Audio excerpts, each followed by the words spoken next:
ঢাকায় বসবাস করেন কিন্তু রাজু ভাস্কর্যের কাছে যাননি বা নাম শোনেননি এমন মানুষ হয়তো খুঁজে পাওয়া যাবে না। আর ঢাকা বিশ্ববিদ্যালয়ের শিক্ষার্থী হলে তো কথাই নেই। যে ভাস্কর্যের পাদদেশে বন্ধুদের আড্ডা, গান আর গল্পগুলো স্মৃতি হয়ে জমা হয় আজীবনের জন্য। এছাড়া এই রাজু ভাস্কর্যই তো বিভিন্ন আন্দোলন সংগ্রামের কেন্দ্রবিন্দু। কিন্তু অনেকেই হয়তো জানেন না কে এই রাজু কিংবা রাজু ভাস্কর্যের ইতিহাস। চলুন ইতিহাসের সোনালী অধ্যায় ঘেটে জেনে আসা যাক রাজুর আত্মত্যাগ এবং তার স্মরণে নির্মিত রাজু ভাস্কর্য সম্পর্কে। রাজুর পুরো নাম মঈন হোসেন রাজু। সন্ত্রাসমুক্ত সুন্দর বাংলাদেশের স্বপ্ন দেখা সংগ্রামী এই মানুষটির জন্ম 1968 সালের 29 জুলাই বরিশালের মেহেন্দিগঞ্জে।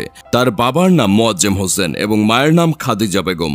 পরিবারের সাথে রাজু প্রথমে চট্টগ্রাম এবং পরে ঢাকায় বেড়ে ওঠেন। 1987 সালে এইচএসসি সম্পন্ন করে ভর্তি হন ঢাকা বিশ্ববিদ্যালয়ের মৃত্তিকা, পানি ও পরিবেশ বিজ্ঞান বিভাগে। এরপর সংযুক্ত হন ছাত্র ইউনিয়নের রাজনীতির সাথে। 90-এর স্বৈরাচার এরশাদ বিরোধী আন্দোলনের অগ্রসেনানী ছিলেন মঈন হোসেন রাজু। ঢাকা বিশ্ববিদ্যালয়ের ছাত্র ইউনিটের রাজনীতিতে সম্পৃক্ত থাকাকালীন প্রথমে তিনি শহীদুল্লাহ হল কমিটির সদস্য, পরবর্তীতে বিশ্ববিদ্যালয় কমিটির সমাজ কল্যাণ সম্পাদক এবং 1991 সালে দলের কেন্দ্রীয় কমিটির সদস্য নির্বাচিত হন। ছাত্র হিসেবে রাজু কেবল মেধাবী ছিলেন না, চিন্তা করতেন সমাজ, দেশ, রাজনীতি, অর্থনীতি এবং দর্শন নিয়েও। রূপসী বাংলার কবি জীবনানন্দ দাশ ছিলেন তার প্রিয় কবি। মাঝে মাঝে জীবনানন্দ দাশের কবিতাও আবৃত্তি করতেন। কখনো বা রংতুলির আঁচড়ে ঢাকা বিশ্ববিদ্যালয় এবং আশেপাশের দেয়াল রাঙাতে বেরিয়ে পড়তেন দেয়াল লেখনের কাজে। ছোটবেলা থেকেই অন্যায়ের বিরুদ্ধে সোচ্চার ছিলেন রাজু। আর সেই অন্যায়ের প্রতিবাদ করতে গিয়েই অকালে প্রাণ দিতে হয়েছিল এই স্বপ্নবাজ মেধাবী তরুণকে। দিনটি ছিল 1992 সালের 13 মার্চ, রোজ শুক্রবার। সেদিন এক শিবির কর্মীর উপর হামলার ঘটনাকে কেন্দ্র করে পুলিশের সাথে সাধারণ শিক্ষার্থীদের ধাওয়া পাল্টা ধাওয়ার ঘটনা ঘটে। সে সময় হাতে চোট পান রাজু।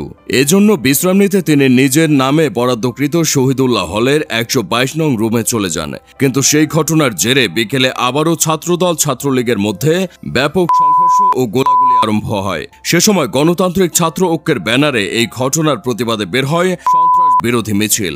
হাতে চোট নিয়ে অস্ত্রের মুখে জীবনের ভয় তুচ্ছ করে মিছিলের নেতৃত্ব দেন রাজু। ঠিক তখনই রাজুর বুকে ধেয়ে আসে প্রাণঘাতী বুলেট। তার তাজা রক্তে রঞ্জিত হয় রাজপথ। থেমে যায় সন্ত্রাসের বিরুদ্ধে লড়াকু এক সৈনিকের প্রাণ। তার মৃত্যুর খবর ছড়িয়ে পড়ার সাথে সাথে ছাত্র জনতার মিছিলে মিছিলে কম্পিত হয় রাজপথ। একসময় থেমেও যায় সে মিছিল, কিন্তু রাজুর চেতনা আজও অন্যায়ের বিরুদ্ধে মাথা নত না করা তরুণদের মধ্যে বিদ্যমান। প্রাণ হারানোর পর তার কাঁধে থাকা ব্যাগের একটি খাতায় লেখা ছিল কবি জীবনানন্দ দাশের একটি কবিতা।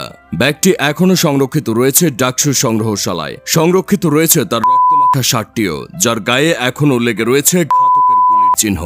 মৃত্যুর মাত্র কয়েক মাস আগেও শীতার্ত মানুষদের জন্য শীতবস্ত্র সংগ্রহ করে সেগুলো বিতরণও করেছিলেন মানবদরদী এই তরুণ। কবি শামসুর রহমান রাজুকে উৎসর্গ করে তার পুরাণের পাখি কবিতাটি লিখেছিলেন।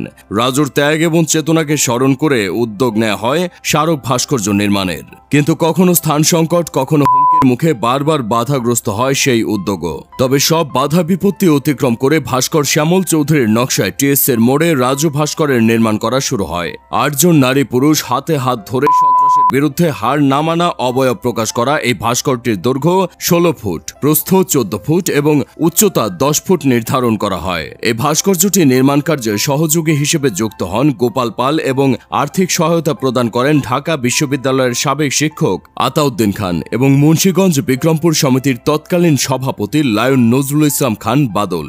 নির্মাণ কাজ সম্পন্ন হওয়ার পর 1997 সালের 17 সেপ্টেম্বর রাজু ভাস্কর্যের উদ্বোধন করেন তৎকালীন উপাচার্য AK আজাদ চৌধুরী। মঈন হোসেন রাজু প্রায়ই তার মাকে বলতেন, মা দেখে নিও, একদিন তোমার ছেলের পরিচয় তুমি গর্বিত হবে। মাকে বলা কথা ঠিকই রেখেছিলেন রাজু। জীবন বিলিয়ে দিয়েছিলেন সন্ত্রাসের বিরুদ্ধে। তার চেতনাদৃপ্ত সন্ত্রাস বিরোধী স্মারক ভাস্কর্য এখন ঢাকা বিশ্ববিদ্যালয় সহ সমগ্র জাতির কাছে প্রতিবাদের অন্যতম প্রতীক। দেশকে নিয়ে সুন্দর স্বপ্ন দেখা মঈন হোসেন রাজুর মতো তরুণরা কখনো হারিয়ে যান না। ফিরে আসেন মুগ্ধ আবু সাইদ হয়ে। দেশের ক্লান্তিকালে বুক চিতিয়ে দাঁড়িয়ে যান বুলেটের সামনে।